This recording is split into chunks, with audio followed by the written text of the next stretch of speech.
कल शाम हम मार्केट में थे जब एक लगभग 24-25 साल का लड़का सड़क किनारे खड़ा था और फोन पर किसी से बात कर रहा था। शायद वो बॉस होगा या फिर कोई जॉब इंटरव्यू वाला। वो कह रहा था, मुझे एक मौका दे दीजिए सर, मैं सब कुछ सीख लूंगा। उसके बातों में बहुत ही घबराहट थी।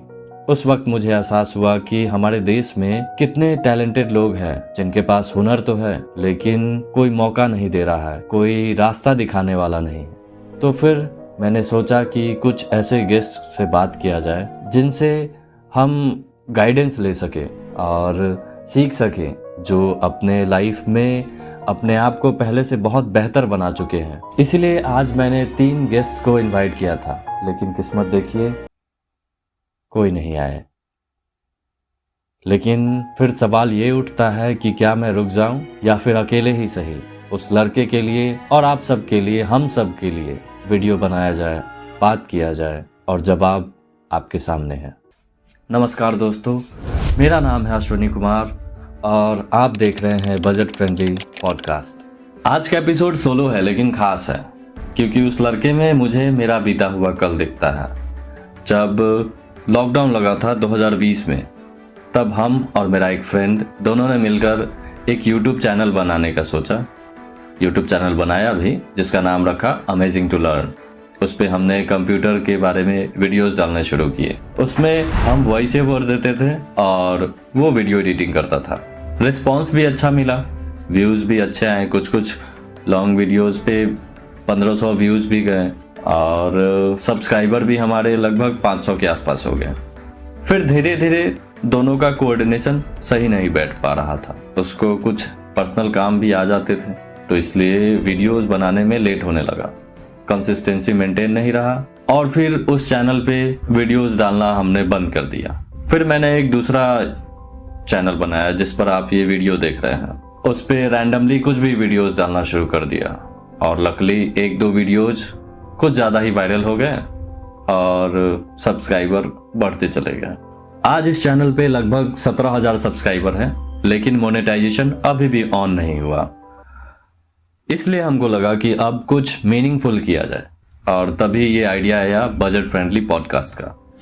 बजट फ्रेंडली सिर्फ नाम नहीं है, ये एक आइडिया है कि सपने देखने के लिए आपके जेब भारी होने जरूरी नहीं है।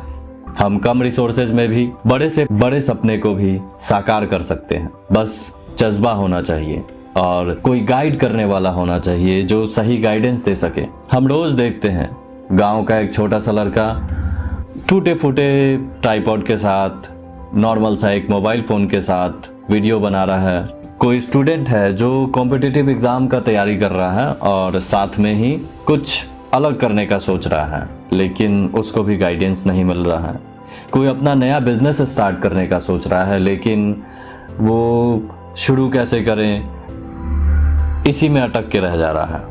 सबके पास एक कहानी है, लेकिन सभी सिर्फ सक्सेस स्टोरी सुनना चाहते हैं। वो स्टार जो आज सक्सेसफुल हैं या वो यूट्यूबर जो आज मिलियंस में सब्सक्राइबर है जिनके, सिर्फ उन्हीं के बारे में कोई सुनना चाह रहा है। लेकिन हमारे आसपास बहुत सारे ऐसे लोग हैं जो उतना नाम तो नहीं कमा पाए, लेकिन उनकी कहानी हमें सिखाती है कि कैसे हमें आगे बढ़ता रहना चाहिए। और बहुत सारे ऐसे लोग हैं। एक अंकल हैं जो ठेला पर तिलकुट बेचना शुरू किए थे और आज उनका एक ब्रांड वैल्यू बना हुआ है। कोई स्टूडेंट है जो कभी खाने के लिए भी तरसता था और आज लाखों में कमा रहा है। मेरा मोटो सिंपल है, भारत में बहुत सारे ऐसे लोग हैं जो दिन प्रतिदिन अपने लिविंग स्टैंडर्ड को बेहतर बनाते जा रहे हैं, जिनसे हम बहुत कुछ सीख सकते हैं। उनकी कहानी दुनिया तक पहुंचनी चाहिए, चाहे वो 12 साल का यूट्यूबर हो, कोई बिजनेसमैन हो, कोई पीएचडी स्टूडेंट हो या फिर कोई ऐसा जॉब करने वाला जो एक इवेंट मैनेजमेंट भी कर रहा है।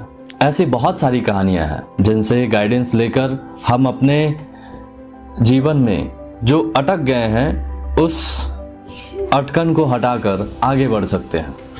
इस पॉडकास्ट सीरीज में हम कोई हवाबाजी नहीं करेंगे, बातें जमीनी होंगी।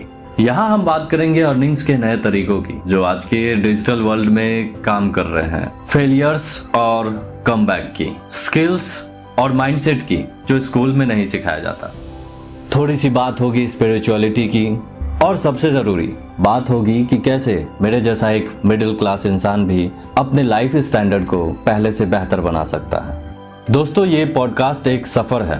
हाँ, शुरुआत वैसा नहीं हुआ जैसा सोचे थे, लेकिन क्या करें, अब ठान लिया है तो करना ही है। क्योंकि अगर हम रुक गए तो वो लड़का जो सड़क किनारे खड़ा था एक मौके की तलाश में, उसे हिम्मत कौन देगा। आप लोगों का सपोर्ट ही मेरी सबसे बड़ी ताकत है। अगर आपको ये सोच पसंद आई तो सब्सक्राइब कीजिए, शेयर कीजिए। अगर आपकी भी कोई कहानी है जो लगता है आपको कि दुनिया को सुननी चाहिए, तो फिर मुझे कांटेक्ट करें। ईमेल आईडी और इंस्टाग्राम लिंक दोनों डिस्क्रिप्शन में दे देंगे। मिलते हैं दूसरे एपिसोड में एक नई कहानी के साथ। तब तक के लिए अपनी कहानी अपने अंदाज में।